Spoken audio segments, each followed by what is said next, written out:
Cinética sigmoidal. Sí, tomen ahí para el reparto, por ahí para que los compañeros tengan ahí exámenes. El modelo también reparto y para atrás. Un ejemplar. A ver, la primera, las enzimas alostéricas tienen una cinética sigmoidal, eso es correcto. Tienen una cinética sigmoidal. La constante KD indica velocidad máxima de asociación. Por lógica, ¿no? El KD no tiene nada que ver con B más, falso. ¿Verdadero o falso? Km indica la velocidad de la reacción. Km indica velocidad de reacción. ¿Qué opinan? ¿El Km indica velocidad de reacción? No, el Km no indica velocidad. La velocidad de reacción es V max o V. Entonces, ¿verdadero, falso, falso? Para calcular el Km en el eje X se encuentra la concentración de enzimas. A ver, chicos, ¿qué opinan? Para calcular el Km en el eje X se encuentra la concentración de enzima. Falso, no, en el eje X no se encuentra la concentración de enzima. En el eje X, ¿qué se encuentra? ¿Qué se encuentra? La concentración de sustrato. Aquí teníamos, miren, ahí está, miren, la concentración de sustrato acá, en este eje X. Entonces, ¿verdadero, falso, falso? Falso. La B max se alcanza con la mitad del sustrato. No, falso. Entonces, ¿cuál es la alternativa correcta? La A. El que ha marcado la A tiene 2 puntos extra para el examen, o sea, más allá de 20. La siguiente. A ver, tienen ahí los exámenes, vayan marcando. Porque son... Acá sobrado se marca la D. Ajá, pero miren, compañeros, ya lo tienen. Ya lo tienen para darle. Sí, por acá con más. ¿Alguien falta por el examen? ¿Alguien falta? ¿Qué más? A ver, vamos a la siguiente. ¿Quiénes marcaron bien esa? Muy bien, ¿qué más? Allá, compañeras, 2 nomás. Muy bien. Dice, la enzima caroteno dioxigenasa es crucial para que el enterocito pueda aprovechar los carotenos. Entonces, nos conviene que esa enzima tenga menor KM o mayor KM. Menor KM o mayor KM. Menor KM para que pueda asimilar mejor los beta-carotenos, entonces que son vitaminas A. Entonces, ahí partimos para resolver. Luego lo siguiente, se hace un estudio en 3 pacientes y se obtienen los siguientes datos. ¿Y qué participante, qué paciente va a tener mejor rendimiento su enzima? ¿La A, la B o la C? Y ahí está resuelto. Entonces, vamos a las alternativas. ¿Cuál sería la alternativa correcta? La C. La C. Dice, el paciente A presenta mayor afinidad de la enzima por el sustrato, mientras que el paciente C presenta menor afinidad. Ahí está resuelto. 10 puntos esa pregunta. Ahora lo siguiente, expliquen qué es una célula con senescencia y por qué afecta el metabolismo. A ver, chicos, yo quiero ser muy transparente con ese proceso de revisión. O sea, van a haber varios argumentos, pero o sea, las palabras claves que se quieren aquí son las siguientes. Senescencia, que se liberan sustancias inflamatorias y antiinflamatorias para beneficio de inflamatorias para malograr una célula normal y antiinflamatorias para ayudar a que el cáncer prospere. O sea, habíamos hablado de ese lenguaje tóxico que tenían las células cancerígenas. Ahora, si han puesto eso, también se han puesto de repente promueve un ambiente de radicales libres, ¿no? O ellas se forman por los radicales libres, está bien esa parte. ¿Por qué afecta el metabolismo? Porque, o sea, son células que debieron haberse muerto, ¿cierto? Y se quedan ahí intoxicadas. Si han puesto más o menos este escenario, tienen los 10 puntos. No es que vamos a ver que hayan memorizado cosas, solamente las palabras claves que se sí, también es correcto decir que es envejecimiento celular, o sea, que son células envejecidas que o sea, están haciendo mal el trabajo, están inflamando. Bien, los éxitos 20 se han marcado las dos, se han puesto y han desarrollado bien, y las que se han marcado la primera alternativa, la primera pregunta tiene. Muy bien, nos habíamos quedado, me parece, aquí, en esta parte.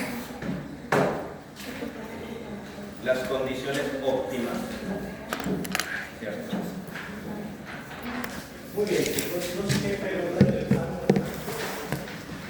Muy bien. O sea, las enzimas tienen condiciones óptimas. ¿Qué quiere decir eso? Que en pH, temperatura pueden estar bien. Por ejemplo, miren, aquí hay una proteína. ¿En qué estructura? ¿Qué estructura es? Estructura terciaria. La estructura terciaria. ¿Qué pasaría si yo le agrego ácido? Yo la puedo desnaturalizar. O sea, la puedo volver bien a secuencia de aminoácidos. ¿Esta estructura qué es? Esta estructura lineal. ¿Qué sería? Estructura primaria, secundaria, terciaria. Primaria. Entonces, si yo desnaturalizo esta proteína, la puedo volver a estructura primaria y haya perdido función. O sea, no va a tener la misma función. Porque recuerden, las enzimas que forman tienen fibrilares o globulares. Globulares. Pero hay un dato muy importante. Hay enzimas que más bien a pH ácido funcionan. Por ejemplo, miren, esta pepsina. O sea, en el estómago, esta célula de acá, la célula principal libera pepsina. ¿Qué es esto, chicos? Es un simógeno o una enzima inactiva. Entonces, cuando la otra célula de acá libera ácido clorhídrico, el ácido clorhídrico hace que el pepsinógeno se active en pepsina. Y la pepsina es una enzima, imagínense, que vive, o sea, que tolera el ambiente ácido, la pepsina. Entonces, si decimos que el pH ácido, pH que es bajo, afecta a las enzimas, a todas, no, hay enzimas que les gusta o toleran esos ambientes ácidos. ¿Y por qué?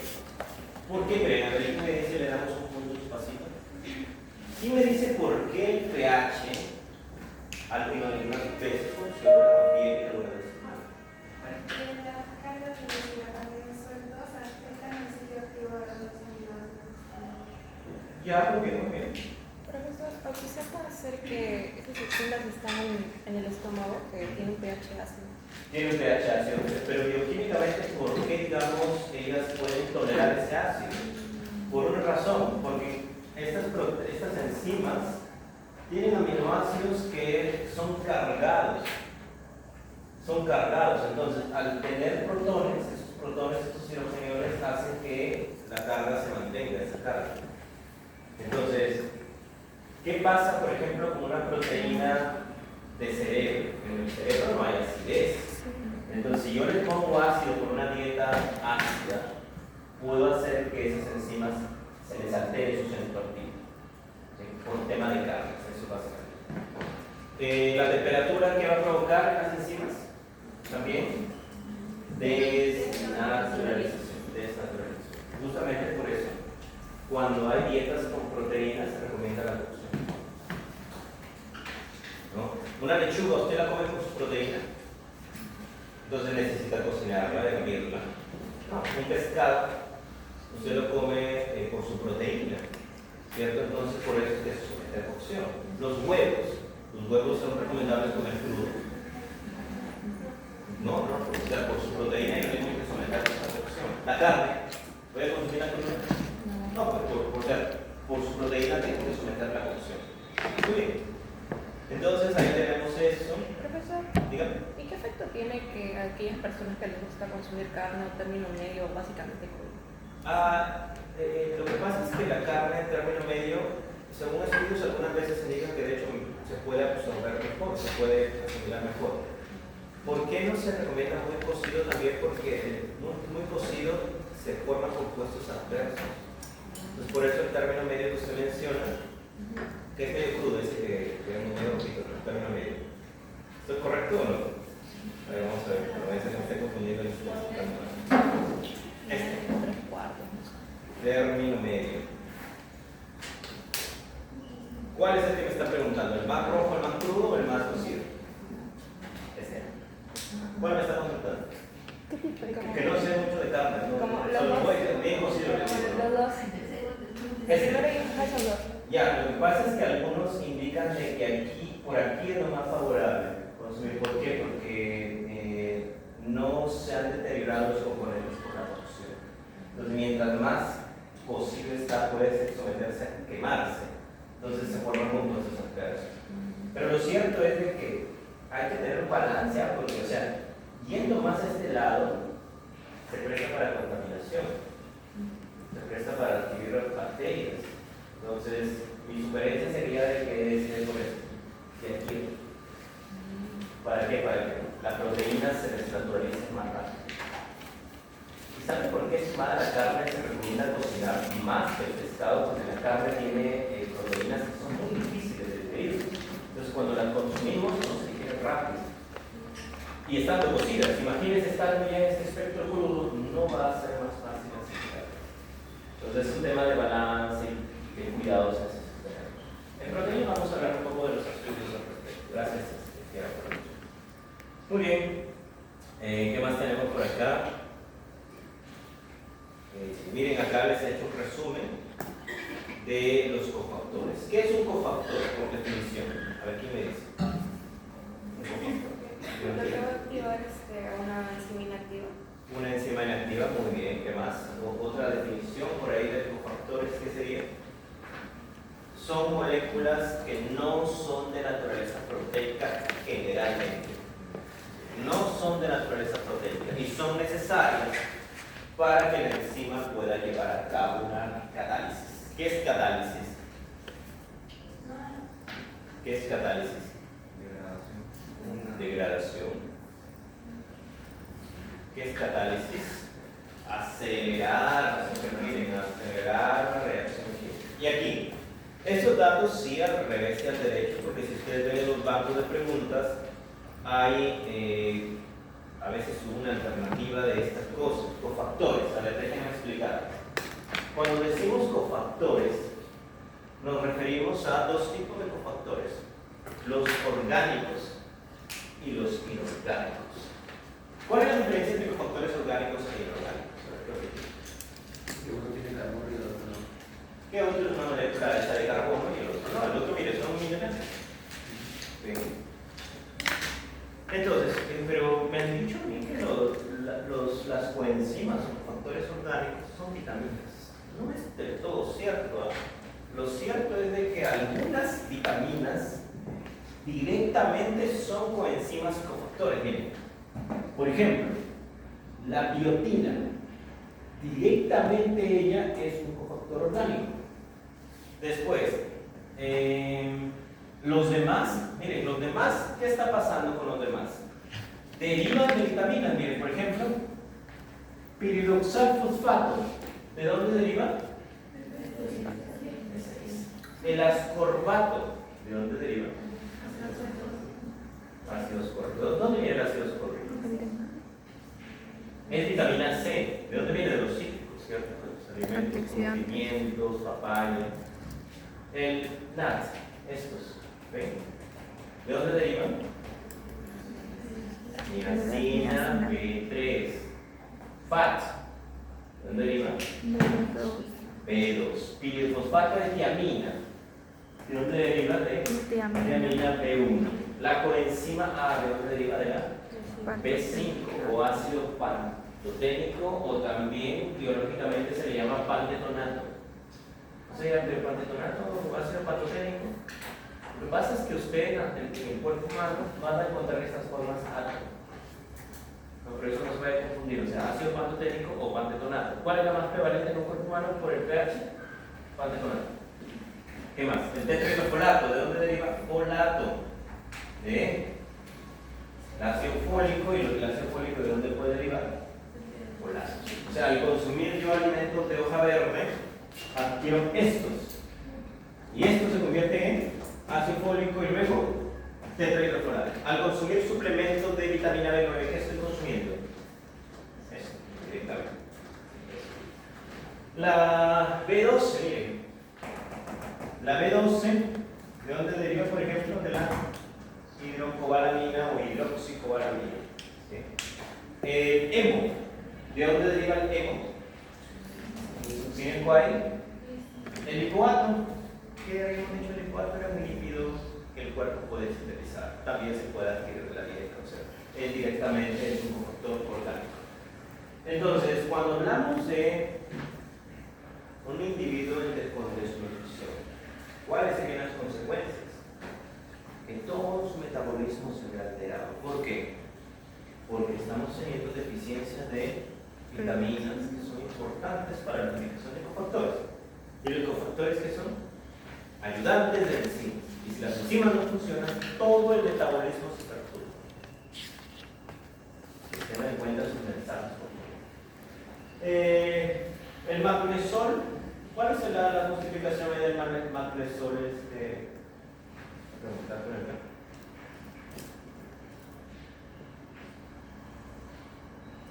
A ver, vamos a preguntarle a Robles Mel.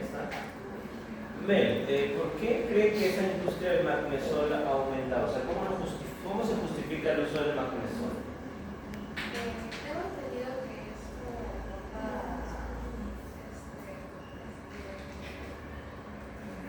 ¿Cómo así? O sea, de acuerdo a esa imagen, ¿por qué cree que el cofactor, por qué cree que el magnesio ha sido utilizado? Mel. ¿Por qué se utiliza magnesio? Porque el magnesio, no se olvide que es un cofactor orgánico. Entonces se dice el magnesio da energía. ¿Será cierto que el magnesio da energía? El magnesio es un cofactor inorgánico de enzimas productoras de energía. Por eso, o sea, cuando lean ustedes las cosas sean muy críticos. El magnesio, ¿de dónde está dando energía? El magnesio es el magnesio estaría, digamos, siendo cofactor inorgánico en múltiples enzimas. ¿Sí? Preguntas de esta imagen que se ha tratado de resumir, que se ha tratado de ser conciso como esto. Preguntas. Consultas.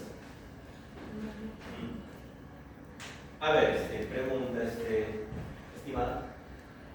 ¿Cuál cree que son los cofactores involucrados en reacciones óxido-reducción?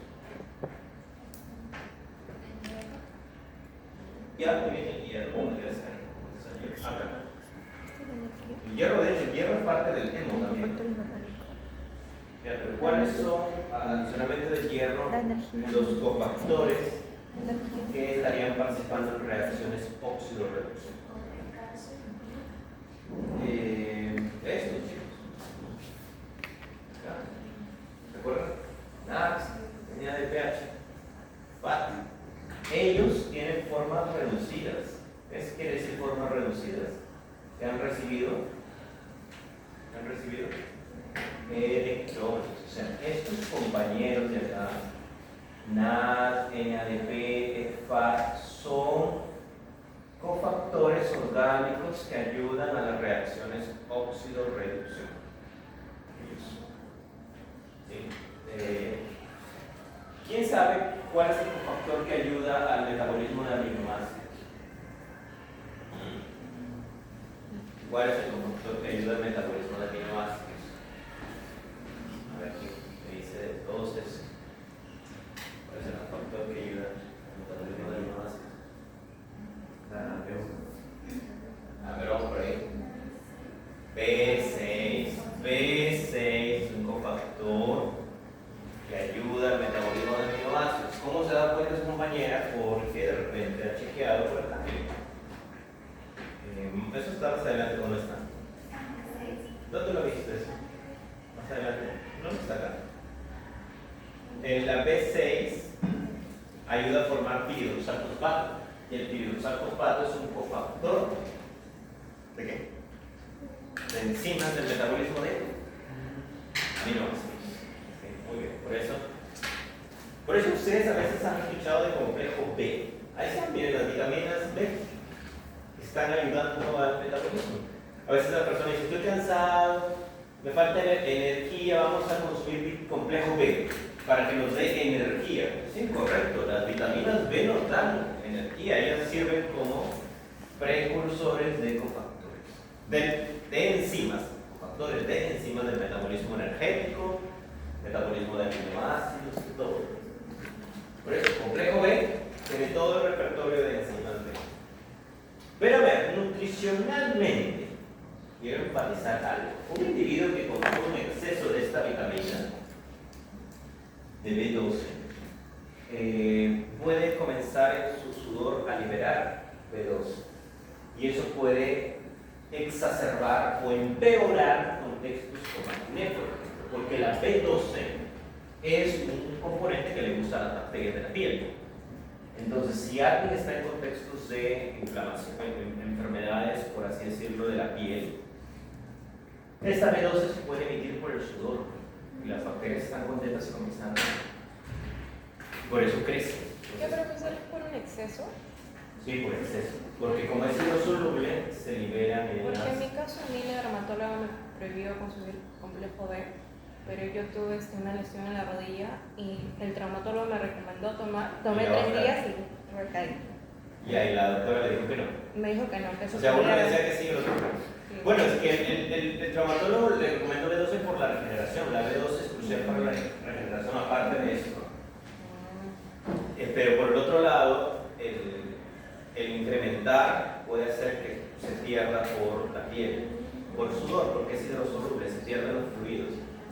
Pero, ¿por qué, digamos, hace años no me generaba este efecto? Cuando tenía 15 años. Lo que pasa es que cuando mientras más aumenta la edad, el sistema inmune a veces puede como que perturbarse y ya no interpreta las cosas de la misma manera, eso hay que tener en cuenta. Por eso muchas personas cuando llegan a los 30 dicen, les duele todo, y empiezan a sonar los huesos, y ya no son los mismos años de antes. Es justamente el sistema inmune ya no es el mismo, se ha revelado algo así. Bien, varias preguntas pueden venir de esa lámina. Ahora, dígame. El magnesio había mencionado de que no da en sí, ¿cómo se llama? Energía al cuerpo, pero que sí es un cofactor que da energía a múltiples enzimas. Es un cofactor que es un cofactor de enzimas que participan en el metabolismo de producción de energía. Vamos a ver adelante, mire, acá en esta lámina. Vemos, por ejemplo, mire, acá. Miren la participación del magnesio, en esta ruta. Vemos acá la participación del magnesio, miren acá. ¿Ven? Acá, la exoquinasa, el primer paso de la glucólisis. ¿Cierto? Después, vemos otros tipos de cofactores. A ver, vamos a hacer preguntas. ¿Esta ruta qué es? ¿Esta ruta qué es? Muy bien, gracias. Esta es la gluconogénesis. ¿Por qué se da cuenta que es gluconogénesis? Porque el piruvato se convierte en oxalacetato y el oxalacetato luego se convierte de alguna manera en glucosa, gluconeogénesis. Entonces, estamos viendo que el cuerpo para producir glucosa en contextos de ayuno utiliza esta enzima. ¿Y esta enzima qué requiere? Biotina y magnesio. Biotina y magnesio. Entonces, esta ruta es un paso de, bueno, esta gráfica es un paso de la gluconeogénesis. Estamos viendo que ahí se requiere en este paso biotina y magnesio. Este paso, a ver qué me dice. Gracias, respondido. Los compañeros también responden correctamente. A ver qué más por ahí. ¿Cuál es su nombre? ¿Jennifer? A ver acá, ¿qué más? ¿Verdad, chicas? ¿Qué ruta es esta? Es lipogénesis. Excelente. La lipogénesis, mire. Acetil, bicarbonato, acetil 4-carboxilasa es una de las enzimas más reguladas también, que permite formar manolín, y con el manolín yo formo ácidos grasos. Eso lo vamos a ver después en lípidos. Miren, una ruta que se estimula por insulina. Quiere decir que si yo estoy comiendo a cada rato caramelos dulces, insulina estimula la lipogénesis, o sea, favorece que yo suba de peso. O sea, esos hábitos que sus pacientes pueden tener, bioquímicamente están promoviendo lipogénesis. ¿Sí? Insulina. Activan esta enzima. Y aparte tengo biotina. La biotina me sirve para reducir grasa. ¿Es mala esa ruta? ¿Qué opinan? Es mala. No debe de ser, no es malo. O sea, siempre tiene que haber formación de lípidos en el cuerpo. Eso es normal. Lo problemático es cuando hay un exceso. El glucagón, bueno, es de una hormona de ayuno, no te maldiguen ni de eso. Ahora, ese paso de allá, este de acá. Muy bien, ese paso es descarboxilación del piruvato, excelente, están repasando esos apuntes. Esa descarboxilación del piruvato, miren, a ver, ¿quién me dice cuántos cofactores hay involucrados ahí? En esa reacción. Dos. 2, No. 3, 4. ¿Qué más? Espera. ¿Cuántos cofactores requiere la complejo piruvato de desogenasa? Observa.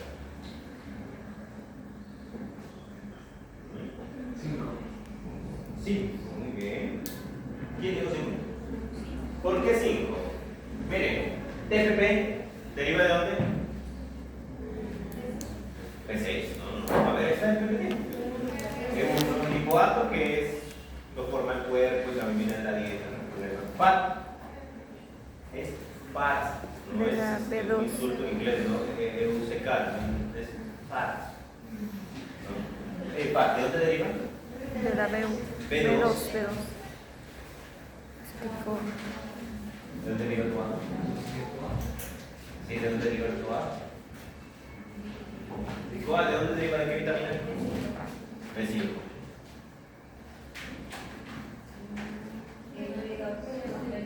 B3. Entonces, ¿cuántos cofactores son? 3, 4, 5. 5 cofactores requieres enzima. Y a ver, pregunta a Salas, Priscila, ¿tienes? Priscila Salas. Priscila, ese paso que estamos viendo es importante, y por no decir que es crucial en el metabolismo. ¿Por qué? Porque es crucial, porque es importante. Para que no porque es crucial, porque es importante.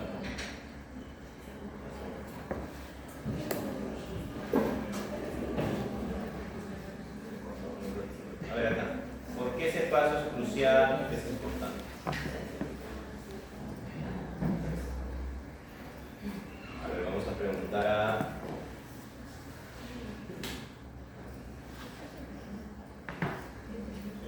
ver, Santi, Tracy. ¿Por qué ese paso es importante? No, este paso. Requiere 5 cofactores, imagínense. ¿Por qué será importante?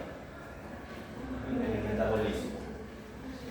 Hay que reconocer por qué es importante, porque hay una deficiencia de B1 a veces. Entonces, por eso primero quisiera preguntar por qué es importante. Los compañeros han dicho que es descarboxilación de piruvato. Sí. Sí, pero ¿por qué es importante? El que nos dice Robles no, ya habló. Marlon, ¿por qué ese paso es importante? Porque es un paso importante para el ingreso de la tricoa al ciclo de Krebs. Excelente, y el ciclo de Krebs hemos dicho que integra todo el metabolismo. Entonces, recuerden, glucólisis, varios pasos, piruvato y piruvato se quieren convertir en acetilco para que entre el ciclo de Krebs. Dato de relevancia nutricional. En casos de desnutrición o en el caso de alcoholismo crónico, yo no voy a tener apropiadamente B1, TPP. En casos de alcoholismo y desnutrición, yo no voy a tener TPP. Estoy enfatizando, en alcoholismo crónico se impide la absorción de algunas vitaminas B, B1, B2, B9, por ejemplo. Y en el alcoholismo crónico y desnutrición me impiden absorber TPP. ¿Qué va a pasar con esta reacción? ¿Qué opinan? ¿Qué se va a formar de más? Se acumula piruvato. Y eso causa acidosis pirúvica. Nuevamente, este paso, ¿para qué me sirve? Para formar acetilcoano. En desnutrición o deficiencia de B1, en alcoholismo crónico, ¿qué pasa? ¿Quién se ve afectado principalmente? Si no es el factor, ¿qué pasa? No se va, el piruvato se comienza a acumular. ¿Qué se puede formar ahí? Acidosis pirúvica, y eso afecta al metabolismo, afecta al pH del cuerpo. No solo eso, muchachos, sino también hay algo importante. Cuando el piruvato no se convierte en acetil-CoA, ¿a qué se puede convertir? ¿Se acuerdan? Lactato. Y el lactato, cuando se acumula, ¿qué puede? Ácido láctico. Entonces, miren, dos consecuencias de la desnutrición o alcoholismo crónico. TPP no se absorbe. Y si no se absorbe el TPP, ¿qué pasa con el piruvato? Acumula acidosis pirúvica. Y si él se acumula, no tiene que hacer, no sabe para allá dónde se va. al lactato y a la vez puedo generar acidosis láctica. Entonces, perturbaciones del metabolismo, ¿se dan cuenta? Por eso es que ustedes nutricionistas hablan de desnutrición, hablan de alcoholismo crónico. El alcoholismo crónico afecta la absorción de algunas vitaminas como B1 y yo comprometo a este TPP, que es un factor importante. ¿Sí? Muy bien. Entonces, por ahí vamos con algunos mensajes relevantes de nutrición.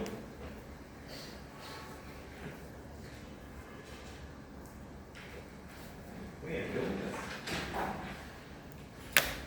¿Preguntas acá? Muy bien. No sé, consultas. A ver qué preguntas podría haber acá. Siempre traigan su banco para que hagan preguntas que están ahí. Ahí creo que hay preguntas de la cirrosis láctica, cirrosis pirúvica. Hay de eso, ¿no? Hay una pregunta que siempre es consistente en esos exámenes, de estos de derivados, de vitaminas, ¿no?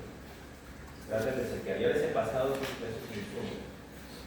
Ahora, tenemos 2 minutos y va a salir una persona a explicarnos qué se entiende por ese dato.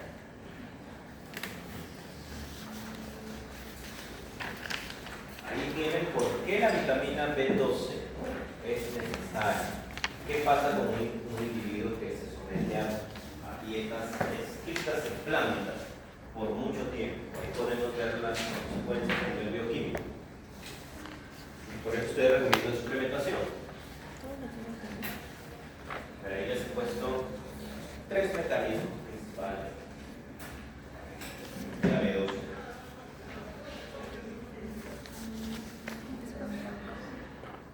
A ver.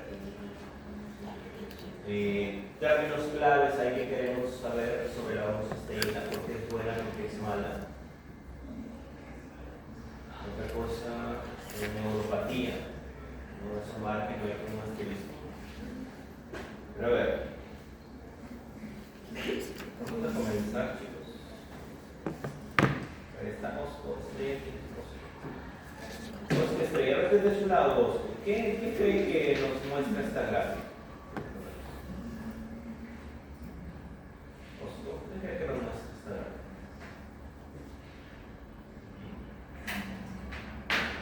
¿Qué nos está mostrando esta gráfica?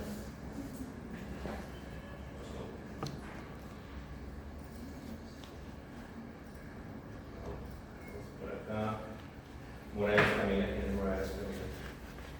Morales también. ¿Qué nos está mostrando esta gráfica?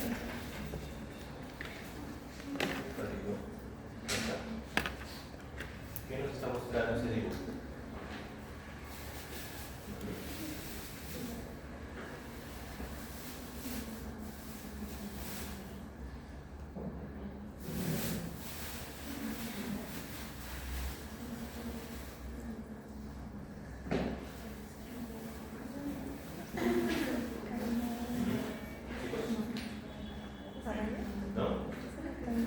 Ahí está. Miren, chicos, acá hay tres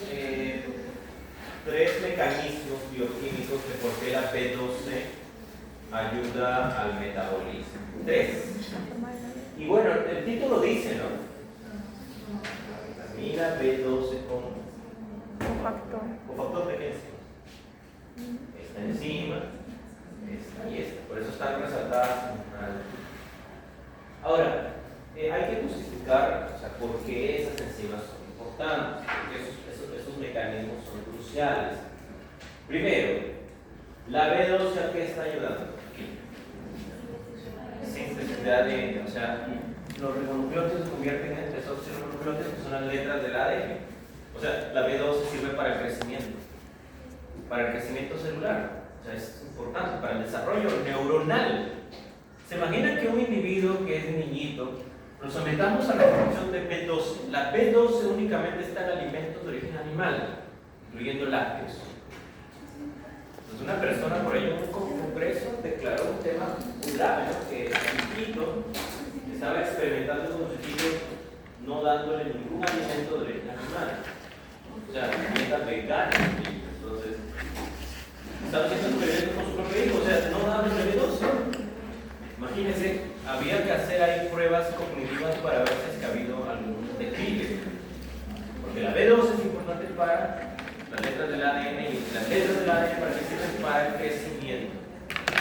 Ahora, primer mecanismo explicado. Segundo mecanismo. Muchachos, atentos acá.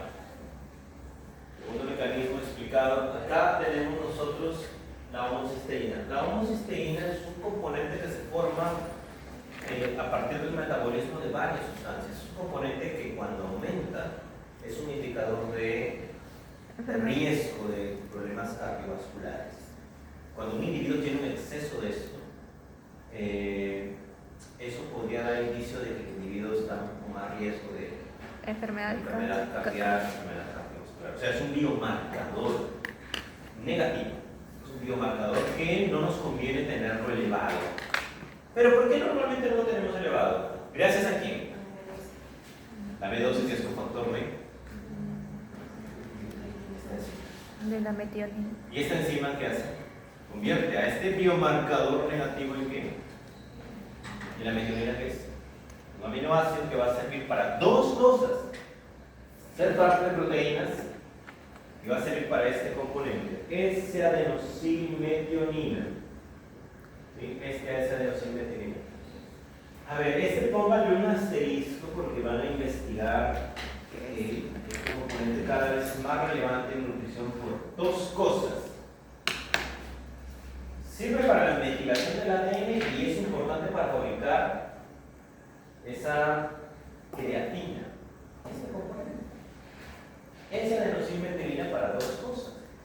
Sirve para formar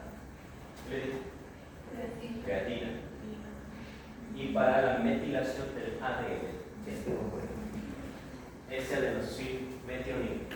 Es un componente muy importantísimo. O sea, se dan cuenta cómo su carrera es muy importante.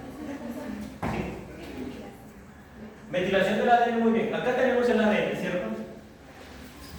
Si yo le agrego un grupo metil, yo no puedo leer el ADN. O sea, silencio la expresión. O sea, puedo cambiar cómo los genes se leen. Es como si yo quisiera leer esta página y yo lo tengo pegada a las hojas, o sea, no lo puedo abrir. O sea, quiere decir que hay metilación, está pegada. Entonces, cuando lo desmetilo, puedo abrirlo. Cuando lo metilo, no lo leo. Cuando lo desmetilo, no lo leo. Entonces, ¿eso por qué es importante? Porque hay genes que me conviene algunas veces prenderlos, algunas veces apagarlos. Cuando es un gen cancerígeno, por ejemplo, la B2 estaría ayudando a través de este componente a metilar. Entonces, por eso les pido que revisen este término un poco más a detalle. Esto lo vamos a ver en el capítulo 14 o 13, porque ayuda a lo que es la metilación del ADN. También para decir formación de creatina fosfato, ¿se acuerdan de ese componente? Muy bien, no ha terminado ahí. Miren, ¿qué más? ¿Para qué sirve esta reacción? ¿Qué creen? ¿Para qué sirve esta reacción?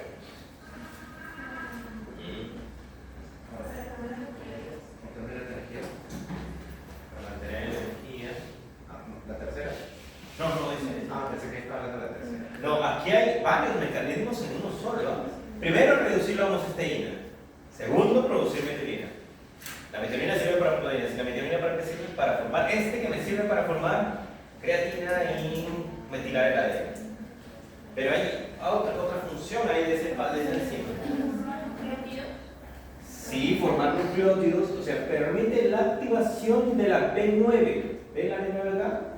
Se activa tetrahidrofolato. ¿Y el tetrahidrofolato para qué sirve? Para la formación de nucleótidos. Es como que si estos pasos estuvieran así conectados. O sea, esto se forma por esto y también por esto. O sea, la B2 se ayuda de varios bancos para formar nucleótidos. ¿Preguntas hasta acá? ¿Consulten?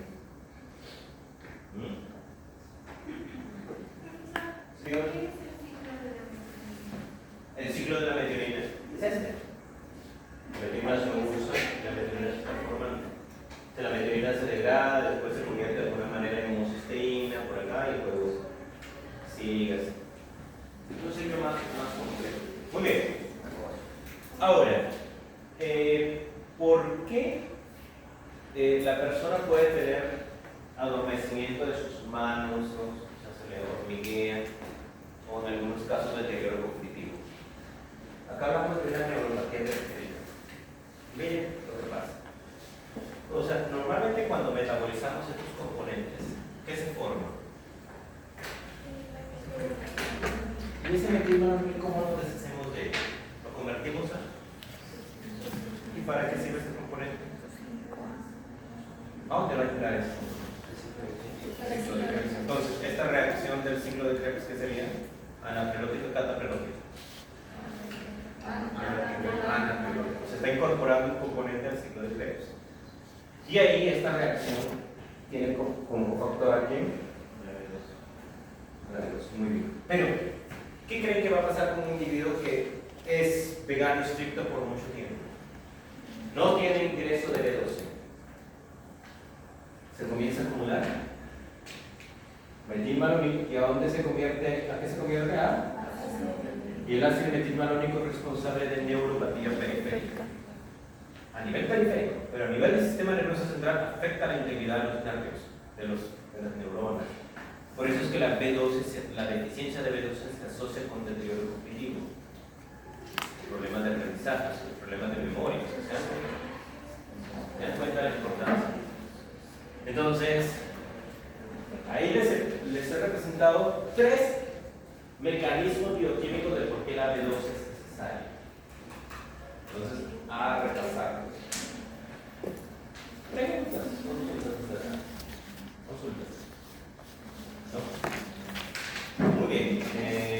Tomen apuntes. Vamos a break de 5 minutos y regresamos.